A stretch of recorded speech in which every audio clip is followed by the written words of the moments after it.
You're listening to the Cultured Bumpkin, a literature podcast with Jake Phillips, where we present audiobook quality readings of the classics for your enjoyment. Thank you for stopping by. And remember, just because you're a bumpkin doesn't mean you can't be cultured. Hello and welcome to the Cultured Bumpkin. I'm Jake. Thank you so much for listening. I really appreciate everyone that has supported the podcast through links in the show notes, who sent emails of encouragement or suggestions, those who have told your friends about it, have posted about it on your social media, left reviews, that kind of thing. I really appreciate it. This podcast has really grown this year, and I really appreciate that. I'm really glad that you're enjoying it and that you're telling other people about it. Very much appreciated. You are not taken for granted, my friend. And I just want to say thanks.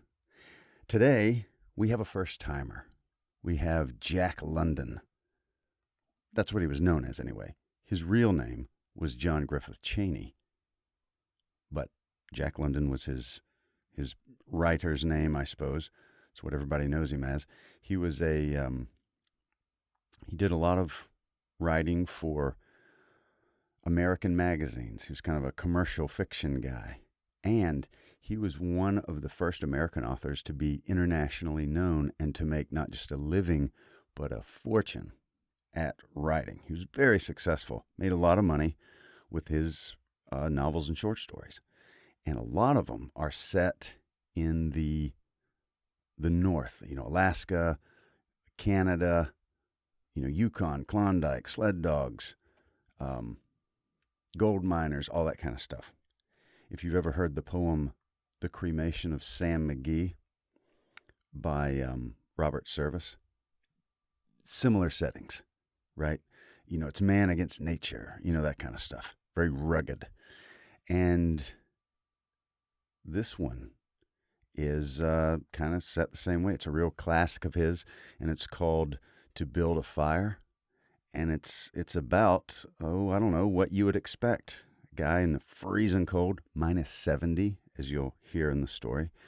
He's got his dog. He's trying to take a shortcut. He's getting cold, and it's time to build a fire. And the way that he describes this is incredible. It's easy to see why he could make a good living at it with the way he can write and describe things. So this one is a little longer. I mentioned the other day I was going to try to do some longer stuff. This one is probably 50 minutes long. So I'll stop rambling and we can head right into it. So without further ado.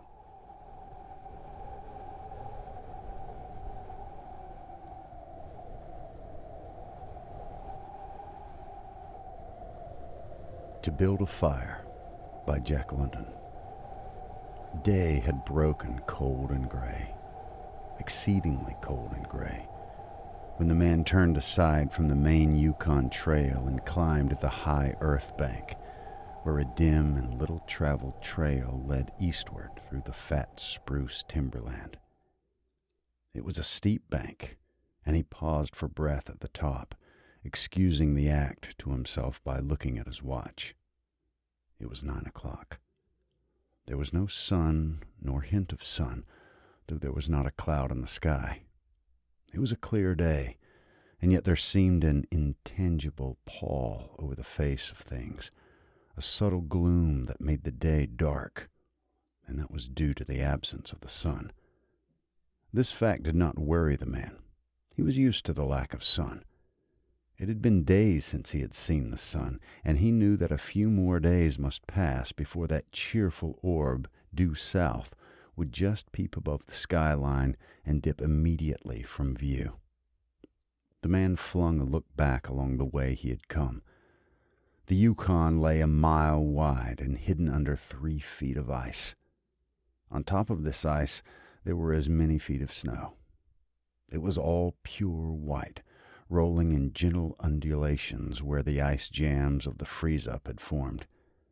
North and south, as far as his eye could see, it was unbroken white, save for a dark hairline that curved and twisted from around the spruce-covered island to the south, and that curved and twisted away into the north, where it disappeared behind another spruce-covered island.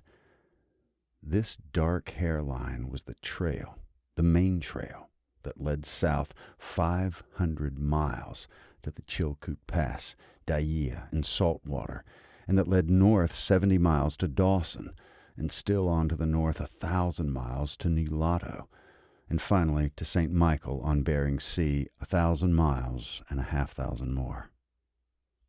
But all this, the mysterious, far-reaching hairline trail, the absence of sun from the sky, the tremendous cold, and the strangeness and weirdness of it all, made no impression on the man. It was not because he was long used to it. He was a newcomer in the land, a Chicaquo, and this was his first winter. The trouble with him was that he was without imagination. He was quick and alert in the things of life, but only in the things and not in the significances. 50 degrees below zero meant 80-odd degrees of frost. Such fact impressed him as being cold and uncomfortable, and that was all. It did not lead him to meditate upon his frailty as a creature of temperature, and upon man's frailty in general, able only to live within certain narrow limits of heat and cold, and from there on it did not lead him to the conjecture field of immortality and a man's place in the universe. 50 degrees below zero stood for a bite of frost that hurt and that must be guarded against by the use of mittens, ear flaps, warm moccasins, and thick socks. 50 degrees below zero was to him just precisely 50 degrees below zero. That there should be anything more to that was a thought that never entered his head. As he turned to go on, he spat speculatively. He was a sharp, explosive crackle that startled him. He spat again, and again in the air before it could fall to the snow, the spittle crackled. He knew that at 50 below, spittle crackled on the snow, and this spittle had crackled in the air. Undoubtedly, it was colder than 50 below. How much colder, he did not know, but the temperature did not matter. He was bound for the old claim on the left fork of Henderson Creek, where the boys were already. They had come over across the divide from the Indian Creek country, while he had come the roundabout way to take a look at the possibilities of getting out logs in the spring from the islands in the Yukon.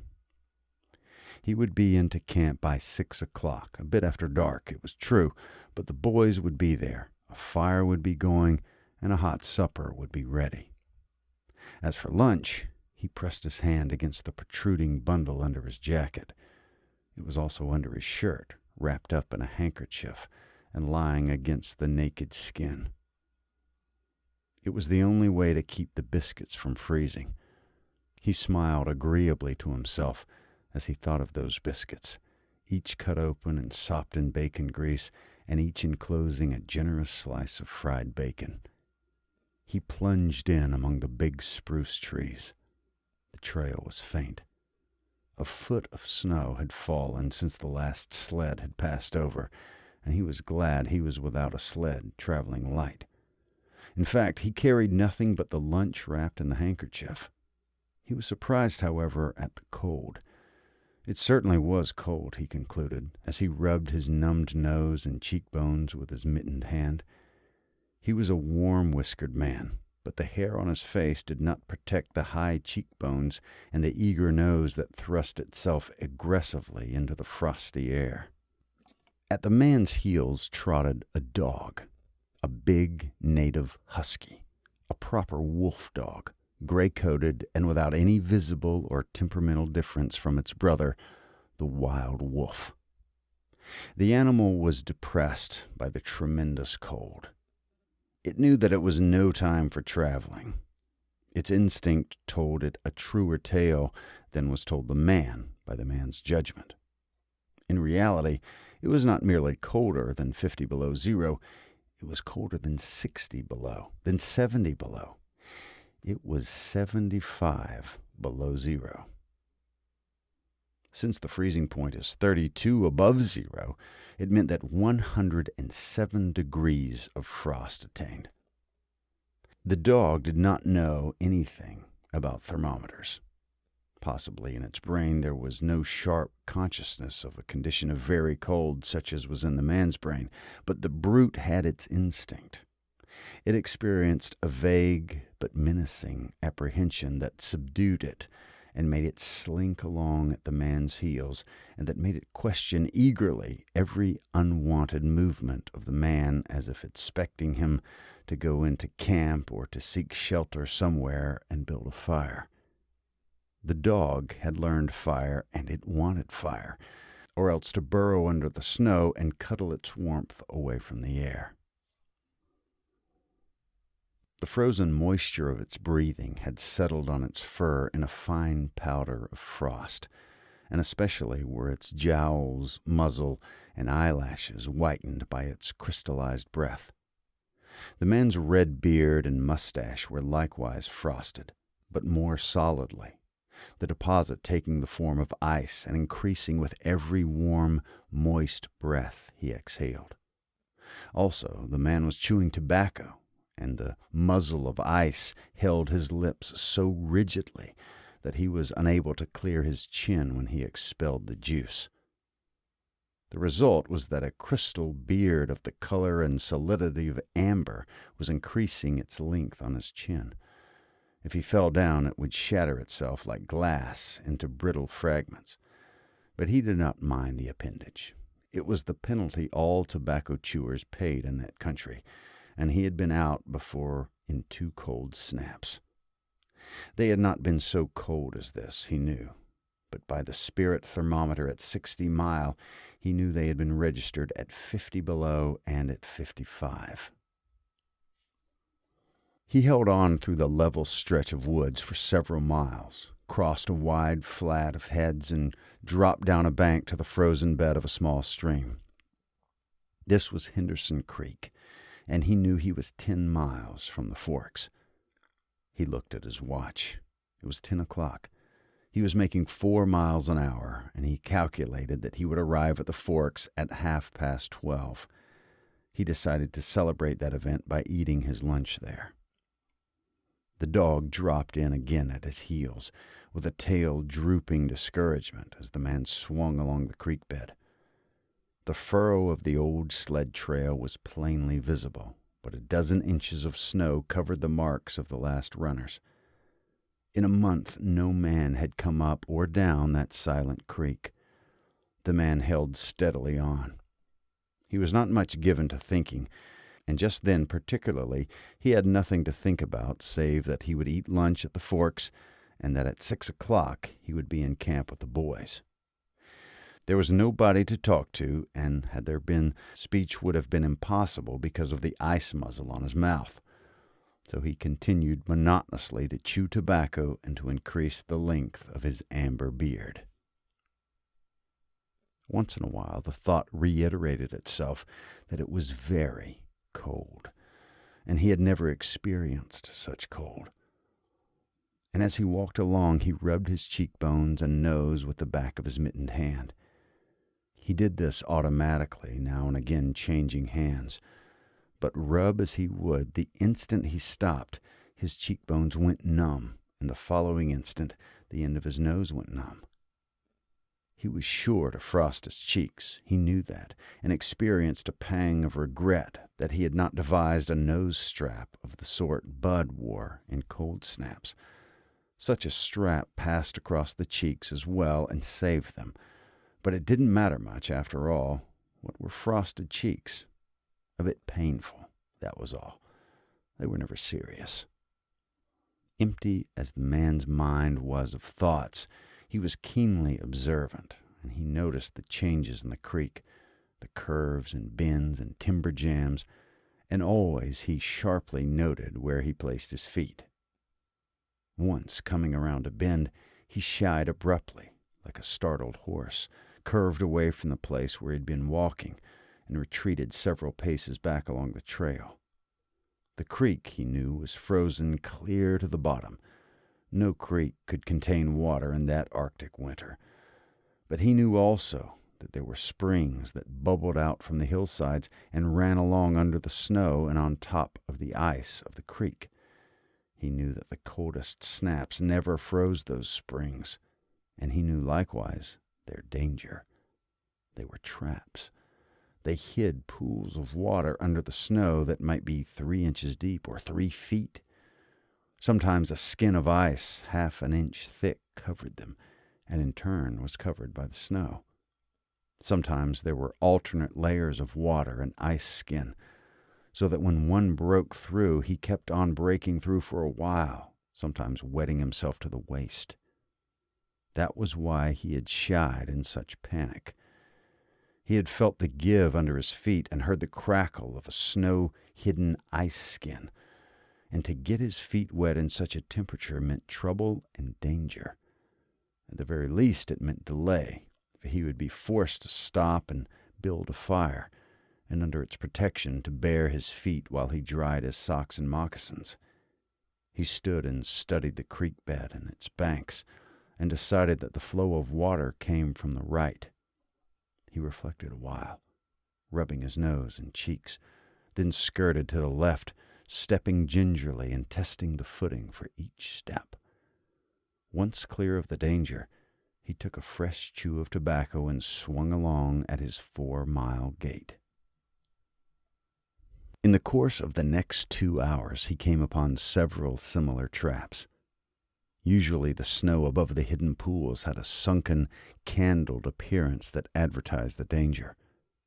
Once again, however, he had a close call, and once, suspecting danger, he compelled the dog to go on in front. The dog did not want to go. It hung back until the man shoved it forward, and then it went quickly across the white, unbroken surface. Suddenly, it broke through, floundered to one side, and got away to firmer footing. It had wet its 4 feet and legs, and almost immediately the water that clung to it turned to ice. It made quick efforts to lick the ice off its legs, then dropped down in the snow and began to bite out the snow that had formed between the toes. This was a matter of instinct. To permit the ice to remain would mean sore feet. It did not know this. It nearly obeyed the mysterious prompting that arose from the deep crypts of its being. But the man knew, having achieved a judgment on the subject, and he removed the mitten from his right hand and helped tear out the ice particles. He did not expose his fingers more than a minute, and was astonished at the swift numbness that smote them. It certainly was cold. He pulled on the mitten hastily and beat the hand savagely across the chest. At 12 o'clock, the day was at its brightest, yet the sun was too far south on its winter journey to clear the horizon. The bulge of the earth intervened between it and Henderson Creek, where the man walked under a clear sky at noon and cast no shadow. At 12:30 to the minute, he arrived at the forks of the creek. He was pleased at the speed he had made. If he kept it up, he would certainly be with the boys by 6. He unbuttoned his jacket and shirt and drew forth his lunch. The action consumed no more than a quarter of a minute, yet in that brief moment the numbness laid hold of the exposed fingers. He did not put the mitten on, but instead struck the fingers a dozen sharp smashes against his leg. Then he sat down on a snow-covered log to eat. The sting that followed upon the striking of his fingers against his leg ceased so quickly that he was startled. He had had no chance to take a bite of the biscuit. He struck the fingers repeatedly and returned them to the mitten, baring the other hand for the purpose of eating. He tried to take a mouthful, but the ice muzzle prevented. He had forgotten to build a fire and thaw out. He chuckled at his foolishness, and as he chuckled, he noted the numbness creeping into the exposed fingers. Also, he noted that the stinging, which had first come to his toes when he sat down, was already passing away. He wondered whether the toes were warm or numbed. He moved them inside the moccasins and decided that they were numbed. He pulled the mitten on hurriedly and stood up. He was a bit frightened. He stamped up and down until the stinging returned into the feet. It certainly was cold, was his thought. That man from Sulphur Creek had spoken the truth when telling how cold it sometimes got in the country, and he laughed at him at the time. That showed one must not be too sure of things. There was no mistake about it. It was cold. He strode up and down, stamping his feet and threshing his arms until reassured by the returning warmth. Then he got out matches and proceeded to make a fire. From the undergrowth, where high water of the previous spring had lodged a supply of seasoned twigs, he got his firewood. Working carefully from a small beginning, he soon had a roaring fire over which he thawed the ice from his face and in the protection of which he ate his biscuits. For the moment, the cold of space was outwitted. The dog took satisfaction in the fire, stretching out close enough for warmth and far enough away to escape being singed. When the man had finished, he filled his pipe and took his comfortable time over a smoke. Then he pulled on his mittens, settled the ear flaps of his cap firmly about his ears, and took the creek trail up the left fork. The dog was disappointed and yearned back toward the fire. This man did not know cold. Possibly all the generations of his ancestry had been ignorant of cold, of real cold, of cold 107 degrees below freezing point. But the dog knew, all its ancestry knew, and it had inherited the knowledge. And it knew that it was not good to walk abroad in such fearful cold. It was the time to lie snug in a hole in the snow and wait for a curtain of cloud to be drawn across the face of outer space whence this cold came. On the other hand, there was keen intimacy between the dog and the man. The one was the toil slave of the other, and the only caresses it had ever received were the caresses of the whiplash and of harsh and menacing throat sounds that threatened the whiplash. So the dog made no effort to communicate its apprehension to the man. It was not concerned in the welfare of the man. It was for its own sake that it yearned back toward the fire. But the man whistled and spoke to it with the sound of whiplashes, and the dog swung in at the man's heels and followed after. The man took a chew of tobacco and proceeded to start a new amber beard. Also, his moist breath quickly powdered with white his mustache, eyebrows, and eyelashes. There did not seem to be so many sprigs on the left fork of the Henderson, and for half an hour the man saw no signs of any. And then it happened. At a place where there were no signs, where the soft, unbroken snow seemed to advertise solidity beneath, the man broke through. It was not deep. He wetted himself halfway to the knees before he floundered out to the firm crust. He was angry and cursed his luck aloud. He had hoped to get into camp with the boys at 6 o'clock, and this would delay him an hour, and he would have to build a fire and dry out his footgear. This was imperative at that low temperature. He knew that much, and he turned aside to the bank, which he climbed. On top, tangled in the underbrush about the trunks of several small spruce trees, was a high water deposit of dry firewood, sticks and twigs principally, but also large portions of seasoned branches and fine, dry, last year's grasses. He threw down several large pieces on top of the snow. This served for a foundation and prevented the young flame from drowning itself in the snow it otherwise would melt. The flame he got by touching a match to a small shred of birch bark that he took from his pocket. This burned even more readily than paper. Placing it on the foundation, he fed the young flame with wisps of dry grass and with the tiniest dry twigs. He worked slowly and carefully, keenly aware of his danger. Gradually, as the flame grew stronger, he increased the size of the twigs with which he fed it. He squatted in the snow, pulling the twigs out from their entanglement in the brush and feeding directly to the flame. He knew there must be no failure. When it is 75 below zero, a man must not fail in his first attempt to build a fire. That is, if his feet are wet. If his feet are dry and he fails, he can run along the trail for half a mile and restore his circulation. But the circulation of wet and freezing feet cannot be restored by running when it is 75 below. No matter how fast he runs, the wet feet will freeze the harder. All this man knew.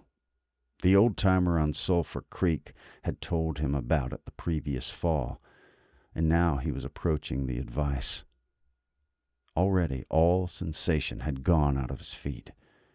To build the fire, he had been forced to remove his mittens, and the fingers had quickly gone numb. His pace of 4 miles an hour had kept his heart pumping blood to the surface of his body and to all the extremities. But the instant he stopped, the action of the pump eased down.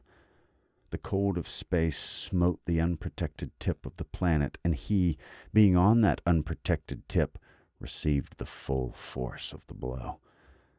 The blood of his body recoiled before it. The blood was alive, like the dog, and like the dog, it wanted to hide away and cover itself up from the fearful cold. So long as he walked 4 miles an hour, he pumped that blood willy-nilly to the surface, but now it ebbed away and sank down into the recesses of his body. The extremities were the first to feel its absence. His wet feet froze the faster, and his exposed fingers numbed the faster, though they had not yet begun to freeze. Nose and cheeks were already freezing, while the skin of all his body chilled as it lost its blood. But he was safe. Toes and nose and cheeks would only be touched by the frost, for the fire was beginning to burn with strength. He was feeding it with twigs the size of his finger. In another minute, he would be able to feed it with branches the size of his wrist, and then he could remove his wet footgear, and while it dried, he could keep his naked feet warm by the fire, rubbing them at first, of course, with snow. The fire was a success. He was safe. He remembered the advice of the old-timer on Sulphur Creek and smiled. The old-timer had been very serious in laying down the law that no man must travel alone in the Klondike after 50 below. Well, here he was. He had had an accident. He was alone, and he had saved himself. Those old-timers were rather womanish, some of them, he thought. All a man had to do was keep his head, and he was all right. Any man who was a man could travel alone. But it was surprising, the rapidity with which his cheeks and nose were freezing, and he had not thought his fingers could go lifeless in so short a time. Lifeless they were, for he could scarcely make them move together to grip a twig, and they seemed remote from his body and from him. When he touched a twig, he had to look to see whether or not he had hold of it. The wires were pretty well down between him and his finger ends. All of which counted for little. There was the fire, snapping and crackling and promising life with every dancing flame. He started to untie his moccasins. They were coated with ice. The thick German socks were like sheaths of iron halfway to the knees, and the moccasin strings were like rods of steel, all twisted and knotted as by some conflagration. For a moment he tugged with his numbed fingers, then, realizing the folly of it, he drew his sheath knife. But before he could cut the strings, it happened. It was his own fault, or rather his mistake. He should not have built the fire under the spruce tree. He should have built it in the open. But it had been easier to pull the twigs from the brush and drop them directly on the fire. Now the tree under which he had done this carried a weight of snow on its boughs. No wind had blown for weeks, and each bough was fully freighted. Each time he had pulled a twig, he had communicated a slight agitation to the tree, an imperceptible agitation as far as he was concerned, but an agitation sufficient to bring about the disaster. High up in the tree, one bough capsized its load of snow. This fell on the boughs beneath, capsizing them. This process continued, spreading out and involving the whole tree. It grew like an avalanche, and it descended without warning upon the man and the fire was blotted out. Where it had burned was a mantle of fresh and disordered snow. The man was shocked. It was as though he had just heard his own sentence of death. For a moment he sat and stared at the spot where the fire had been. Then he grew very calm. Perhaps the old-timer on Sulphur Creek was right. If he had only a trail mate, he would have been in no danger now. The trail mate could have built the fire. Well, it was up to him to build the fire over again, and this second time there must be no failure. Even if he succeeded, he would most likely lose some toes. His feet must be badly frozen by now, and there would be some time before the second fire was ready. Such were his thoughts, but he did not sit and think them.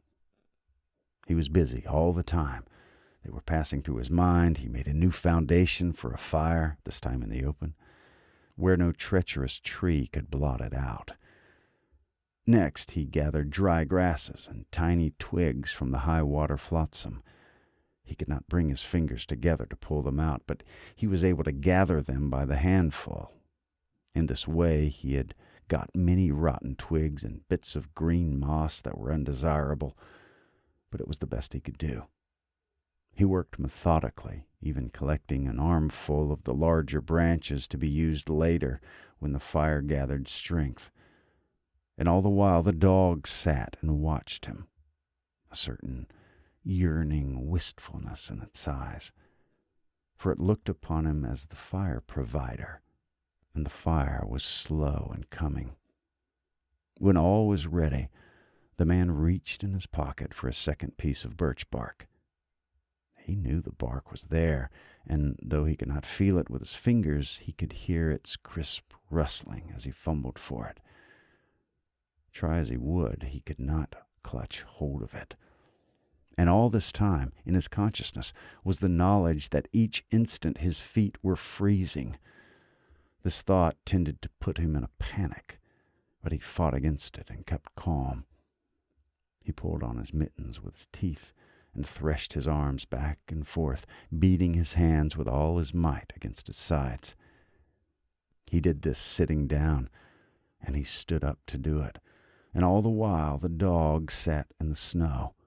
Its wolf brush of a tail curled around warmly over its forefeet. Its sharp wolf ears pricked forward intently as it watched the man. And the man, as he beat and threshed with his arms and hands, felt a great surge of envy as he regarded the creature that was warm and secure in its natural covering. After a time, he was aware of the first faraway signals of sensation in his beaten fingers. The faint tingling grew stronger till it evolved into a stinging ache that was excruciating, but which the man hailed with satisfaction. He stripped the mitten from his right hand and fetched forth the birch bark. The exposed fingers were quickly going numb again. Next, he brought out his bunch of sulphur matches, but the tremendous cold had already driven the life out of his fingers. In his effort to separate one match from the others, the whole bunch fell in the snow. He tried to pick it out of the snow, but failed. The dead fingers could neither touch nor clutch. He was very careful. He drove the thought of his freezing feet, the nose and cheeks out of his mind, devoting his whole soul to the matches. He watched, using the sense of vision in place of that of touch, and when he saw his fingers on each side of the bunch, he closed them. That is, he willed to close them, for the wires were drawn and the fingers did not obey. He pulled the mitten on the right hand and beat it fiercely against his knee. Then, with both mittened hands, he scooped the bunch of matches, along with much snow, into his lap. Yet he was no better off. After some manipulation, he managed to get the bunch between the heels of his mittened hands. In this fashion, he carried it to his mouth. The ice crackled and snapped when by a violent effort he opened his mouth. He drew the lower jaw in, curled the upper lip out of the way, and scraped the bunch with his upper teeth in order to separate a match. He succeeded in getting one, which dropped on his lap. He was no better off. He could not pick it up. Then he devised a way. He picked it up in his teeth and scratched it on his leg. 20 times he scratched before he succeeded in lighting it. As it flamed, he held it with his teeth to the birch bark. But the burning brimstone went up his nostrils and into his lungs, causing him to cough spasmodically. The match fell into the snow and went out. The old-timer on Sulphur Creek was right. He thought in the moment of controlled despair that ensued. After 50 below, a man should travel with a partner. He beat his hands, but failed in exciting any sensation. Suddenly he bared both hands, removing the mittens with his teeth. He caught the whole bunch between the heels of his hands. His arm muscles, not being frozen, enabled him to press the hand heels tightly against the matches. Then he scratched the bunch along his leg. It flared into flame, 70 sulfur matches at once. There was no wind to blow them out. He kept his head to one side to escape the strangling fumes and held the blazing bunch to the birch bark. As he so held it, he became aware of sensation in his hand. His flesh was burning. He could smell it. Deep down below the surface, he could feel it. The sensation developed into pain that grew acute. And still he endured it, holding the flame of matches clumsily to the bark that would not light readily, because his own burning hands were in the way, absorbing most of the flame. At last, when he could endure no more, he jerked his hands apart. The blazing matches fell sizzling into the snow, but the birch bark was alight. He began laying dry grasses and the tiniest twigs on the flame. He could not pick and choose, for he had to lift the fuel between the heels of his hands. Small pieces of rotten wood and small moss clung to the twigs, and he bit them off as well as he could with his teeth. He cherished the flame carefully and awkwardly. It meant life, and it must not perish. The withdrawal of blood from the surface of his body now made him begin to shiver, and he grew more awkward. A large piece of green moss fell squarely on the little fire. He tried to poke it out with his fingers, but his shivering frame made him poke too far, and he disrupted the nucleus of the little fire, the burning grasses and tiny twigs separating and scattering. He tried to poke them together again, but in spite of the tenseness of the effort, his shivering got away with him, and the twigs were hopelessly scattered. Each twig gushed a puff of smoke and went out. The fire provider had failed.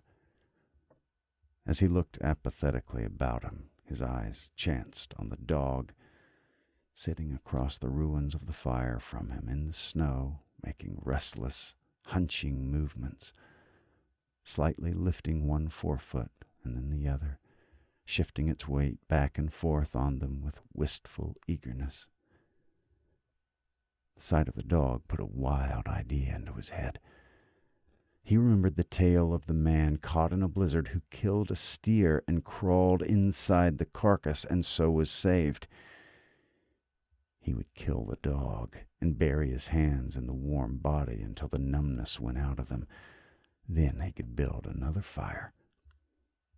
He spoke to the dog, calling to him, but in his voice was a strange note of fear that frightened the animal, who had never known a man to speak in such a way before. Something was the matter, and its suspicious nature sensed danger. It knew not what danger, but somewhere, somehow, in its brain, arose an apprehension of the man. It flattened its ears down at the sound of the man's voice, and its restless, hunching movements and the liftings and shiftings of its forefeet became more pronounced. But it would not come to the man. He got on his hands and knees and crawled toward the dog. This unusual posture again excited suspicion, and the animal sidled mincingly away. The man sat up in the snow for a moment and struggled for calmness. Then he pulled on his mittens by means of his teeth and got upon his feet. He glanced down at first in order to assure himself that he was really standing up, for the absence of sensation in his feet left him unrelated to the earth. His erect position in itself started to drive the webs of suspicion from the dog's mind, and when he spoke peremptorily, with the sound of whiplashes in his voice, the dog rendered its customary allegiance and came to him. As it came within reaching distance, the man lost his control. His arms flashed out to the dog, and he experienced genuine surprise when he discovered that his hands could not clutch, that there was neither bend nor feeling in the fingers. He had forgotten for the moment that they were frozen, and that they were freezing more and more. All this happened quickly, and before the animal could get away, he encircled its body with his arms. He sat down in the snow, and in this fashion held the dog while it snarled and whined and struggled. But it was all he could do. Hold its body encircled in his arms and sit there. He realized that he could not kill the dog. There was no way to do it. With his helpless hands, he could neither draw nor hold his sheath knife nor throttle the animal. He released it, and it plunged wildly away, with tail between its legs and still snarling. It halted 40 feet away and surveyed him curiously, with ears sharply pricked forward. The man looked down at his hands in order to locate them, and found them hanging on the ends of his arms. It struck him as curious that one should have to use his eyes in order to find out where his hands were. He began threshing his arms back and forth, beating the mittened hands against his sides. He did this for 5 minutes, violently, and his heart pumped enough blood up to the surface to put a stop to his shivering. But no sensation was aroused in the hands. He had an impression that they hung like weights on the ends of his arms, but when he tried to run, the impression died down, and he could not find it. A certain fear of death, dull and oppressive, came to him. This fear quickly became poignant as he realized that it was no longer a mere matter of freezing his fingers and toes, or of losing his hands and feet, but that it was a matter of life and death with the chances against him. This threw him into a panic, and he turned and ran up the creek bed along the old dim trail. The dog joined in behind and kept up with him. He ran blindly, without intention, in fear such as he had never known in his life. Slowly, as he plowed and floundered through the snow, he began to see things again. The banks of the creek, the old timber jams, the leafless aspens, and the sky. The running made him feel better. He did not shiver. Maybe if he ran on, his feet would thaw out, and anyway, if he ran far enough, he would reach camp and the boys. Without doubt, he would lose some fingers and toes and some of his face, but the boys would take care of him and save the rest of him when he got there. And at the same time, there was another thought in his mind that said he would never get to the camp and the boys, that it was too many miles away, that the freezing had too great a start on him, and that he would soon be stiff and dead. This thought he kept in the background and refused to consider. Sometimes it pushed itself forward and demanded to be heard, but he thrust it back and strove to think of other things. It struck him as curious that he could run at all on feet so frozen that he could not feel them when they struck the earth and took the weight of his body. He seemed to himself to skim along the surface and to have no connection with the earth. Somewhere he had once seen a winged Mercury, and he wondered if Mercury felt as he felt when skimming over the earth. His theory of running until he reached camp and the boys had one flaw in it. He lacked the endurance. Several times he stumbled, and finally he tottered, crumpled up, and fell. When he tried to rise, he failed. He must sit and rest, he decided, and next time he would merely walk and keep on going. As he sat and regained his breath, he noted that he was feeling quite warm and comfortable. He was not shivering, and it even seemed that a warm glow had come to his chest and trunk. And yet when he touched his nose or cheeks, there was no sensation. Running would not thaw them out, nor would it thaw out his hands and feet. Then the thought came to him that the frozen portions of his body must be extending. He tried to keep this thought down, to forget it, to think of something else. He was aware of the panicky feeling that it caused, and he was afraid of the panic. But the thought asserted itself and persisted until it produced a vision of his body totally frozen. This was too much, and he made another wild run along the trail. Once he slowed down to a walk, but the thought of the freezing extending itself made him run again. And all the time the dog ran with him at his heels. When he fell down a second time, it curled its tail over its forefeet and sat in front of him, facing him, curiously eager and intent. The warmth and security of the animal angered him, and he cursed it till it flattened down its ears appeasingly. This time the shivering came more quickly upon the man. He was losing in his battle with the frost. It was creeping into his body from all sides. The thought of it drove him on, but he ran no more than 100 feet when he staggered and pitched headlong. It was his last panic. When he recovered his breath and control, he sat up and entertained in his mind the conception of meeting death with dignity. However, the conception did not come to him in such terms. His idea of it was that he had been making a fool of himself, running around like a chicken with his head cut off. Such was the simile that occurred to him. Well, he was bound to freeze anyway, and he might as well take it decently. With this newfound peace of mind came the first glimmerings of drowsiness. A good idea, he thought, to sleep off to death. It was like taking an anesthetic. Freezing was not so bad as people thought. There were lots of worse ways to die. He pictured the boys finding his body next day. Suddenly, he found himself with them, coming along the trail and looking for himself. And still with them, he came around a turn in the trail and found himself lying in the snow. He did not belong with himself anymore, for even then he was out of himself, standing with the boys and looking at himself in the snow. It certainly was cold, was his thought. When he got back to the States, he could tell his folks what real cold was.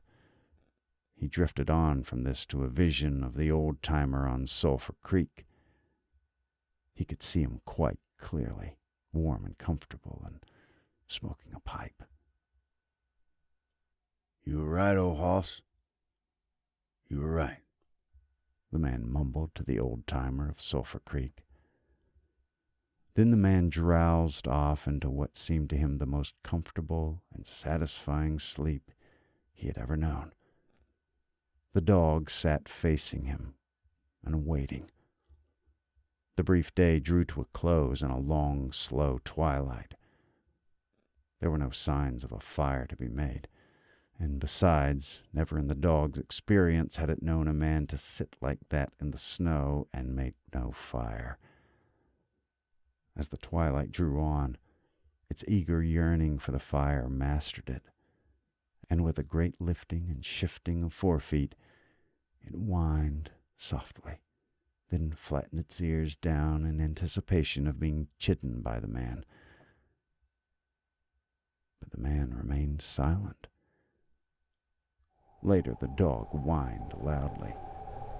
Later still, it crept close to the man and caught the scent. Death. This made the animal bristle and back away. A little longer it delayed, howling under the stars that leaped and danced and shone brightly in the cold sky.